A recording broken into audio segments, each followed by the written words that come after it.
So, sa system na to, ganito yung itsura ng ano no, ng ating spectrum analyzer. Okay? Ganyan. So, meron tayong start frequency. So, yung start frequency natin ay nandito, no? Nandito yung ating start frequency. Okay? Andiyan yung start frequency natin. Ito yun. Ito yung start frequency natin. And then, meron tayong stop frequency. Ito yun. Ito yung dulo. Okay?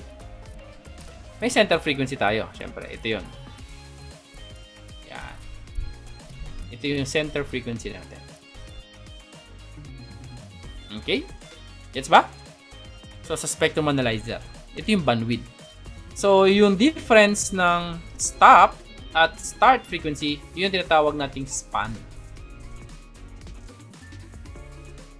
Span.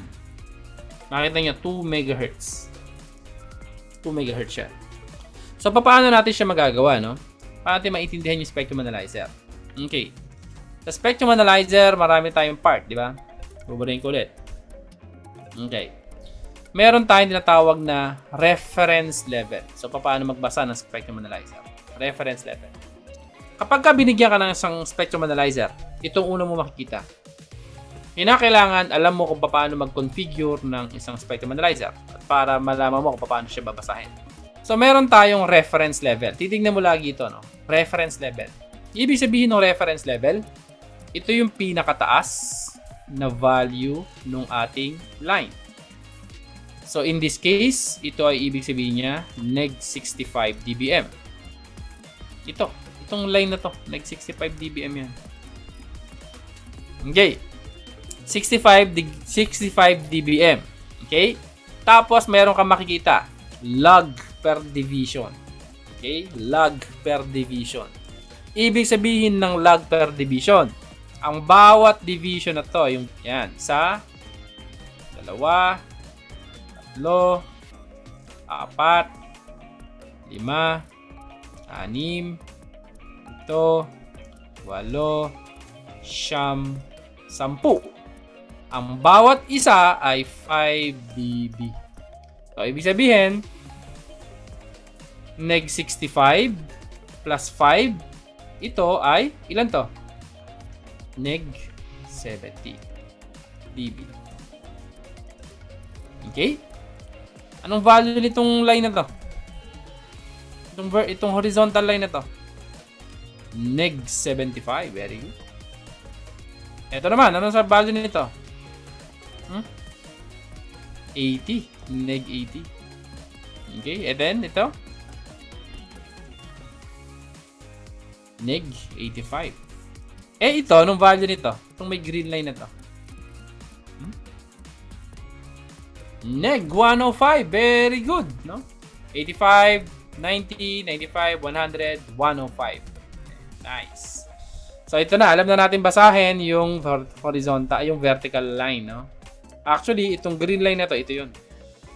Neg 105. Okay? Display line, ibig sabihin yan. Okay, yung DL. Next. So, yung vertical lines natin, ito. Okay, hanggang dito. Yan yung mga nakatayong yan. Okay. Itong frequency na ito yung tinatawag nating start frequency. Yung kanina. So, 890.1. Okay. Tapos, ito namang stop frequency natin is ito. Okay. Frequency naman yan.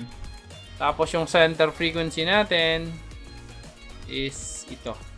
Itong gitna. Center eh. Okay. Ang tricky dyan, yung log per division. Okay. Ito at saka to. Ano to? Anong value niyan? Okay. Ako niya ba? O, sino makakahula? Anong value niyan? Anong difference ito? From here to here. Anong difference niyan? So, from here to here. From here to here. So, anong difference ito? Anong value niyan? Kung ito ay 890.1, ito, ano to? Anong value nito? Ang value nito, itong value nito is 890.3.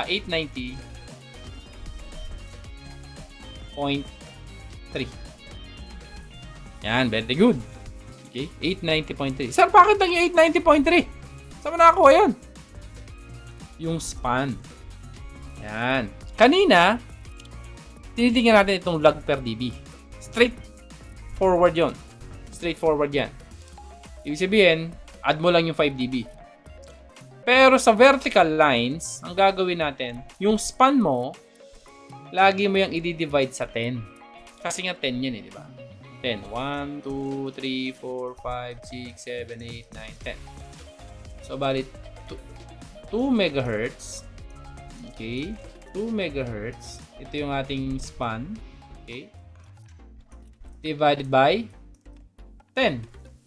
Alam niyo kung bakit nakuha yung 10? Saan nakuha yung 10?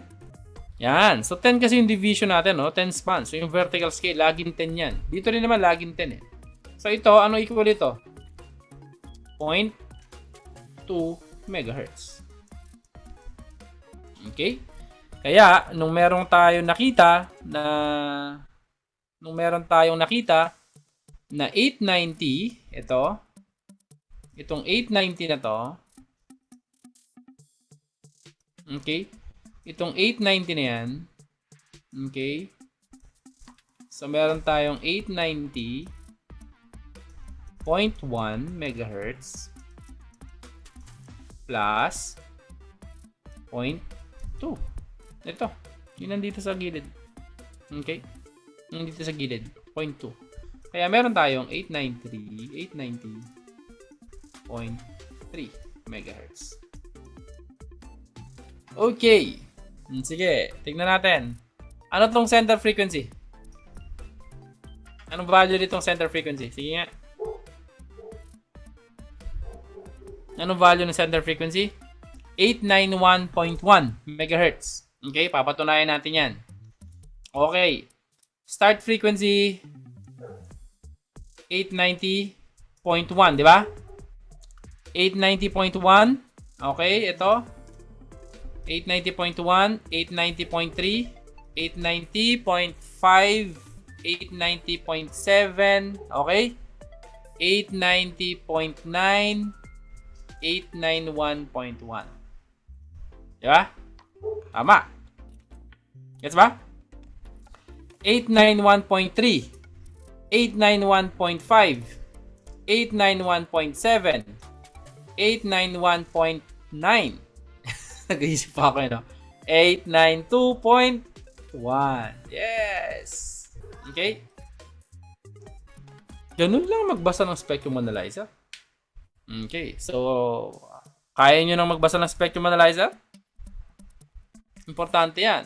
Pag nilagay nyo sa CV nyo yan, pag sinabi nyo, can able to use spectrum analyzer in identifying signals with interference and or issues, no? So, kinakailangan pag sinabi mo marunong ka bumasa ng spectrum analyzer, marunong ka talaga. Okay?